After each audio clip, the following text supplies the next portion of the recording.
বন্ধুরা, এক রাতে আমি ঘুমিয়েছিলাম। নিস্তব্ধতায় হঠাৎ করেই আমার কানে বাজল এক করুণ চিৎকার। সেই চিৎকার আমার সমস্ত অনুভূতিকে এক মুহূর্তের জন্য স্তব্ধ করে দিল। আমি বিছানা থেকে তাড়াতাড়ি উঠে মা বাবার ঘরের দিকে দৌড়ে গেলাম। দরজার সামনে দাঁড়িয়ে শুনতে পেলাম মায়ের করুণ কণ্ঠ। ও বাবা গো, আর পারছি না, ফেটে গেল, ছেড়ে দাও। ভেতরটা যেন ছিঁড়ে গেল আমার। মা বাবার ঘরের দরজা বন্ধ ছিল, তাই তাড়াতাড়ি করে জানালার দিকে দৌড়ে গেলাম। জানালার কাচের ফাঁক দিয়ে উঁকি দিতেই দেখি এক ভয়াবহ দৃশ্য। বাবা মায়ের উপরে ঝুঁকে আছে। মায়ের মুখমণ্ডলে বিষণ্ণতার ছাপ স্পষ্ট। মায়ের চোখে অসহ্য যন্ত্রণা, বাবার মুখে কঠিনতার ছাপ, যেন কোনো কঠিন সিদ্ধান্তে পা বাড়িয়েছেন তিনি। রাতটা ভয়েই কাটল।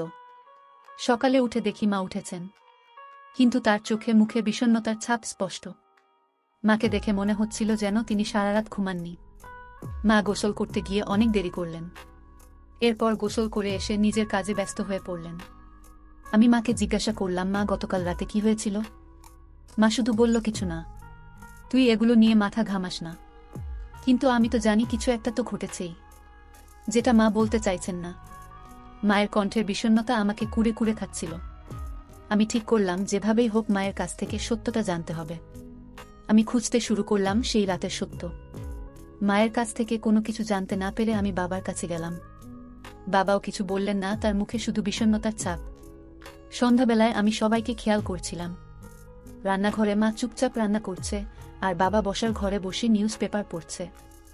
আমি চুপি চুপি মায়ের ঘরে ঢুকলাম, আলমারিতে আলমারি দেখতে লাগলাম। সেখানে একটি পুরনো ডায়েরি খুঁজে পেলাম। ডায়েরি খুলতেই দেখি মায়ের হাতের লেখা। প্রতিটি পাতায় ছিল মায়ের জীবনের গল্প, ছিল মায়ের স্মৃতি। এক পৃষ্ঠা পড়লাম। আজ সেই দিনটি আমার জন্য এক ভয়াবহ দিন। বাবার রাগ যখন চরমে পৌঁছায় তখন তিনি নিজের নিয়ন্ত্রণ হারিয়ে ফেলেন। আমার জীবনের দিনগুলোর কথা মনে করিয়ে দেয়। আমার চোখে জল চলে এলো। মা এত কষ্টে আছে, আর আমি কিছুই জানি না। ডায়েরি পড়া শেষে আমি মায়ের দিকে নতুন করে তাকালাম। মায়ের প্রতি আরও শ্রদ্ধা বেড়ে গেল। মা এত কষ্ট সহ্য করে আমাদের জন্য সবকিছু করছে, কিন্তু বাবার এমন আচরণ আমাকে ভাবিয়ে তুলল। আমি ঠিক করলাম মাকে আর এমন কষ্ট পেতে দিব না।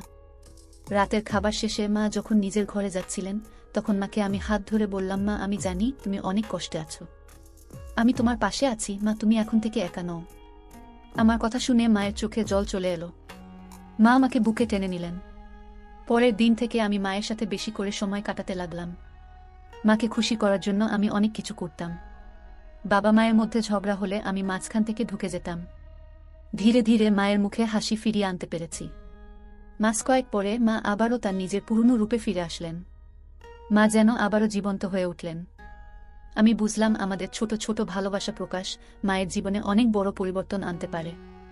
জীবনে এরকম অনেক রাত আসে যখন আমাদের প্রিয়জনরা অনেক কষ্টে থাকে, কিন্তু ঠিক তখনই আমাদের ছোট ছোট ভালোবাসা প্রকাশ তাদের জীবনে অনেক বড় পরিবর্তন আনতে পারে।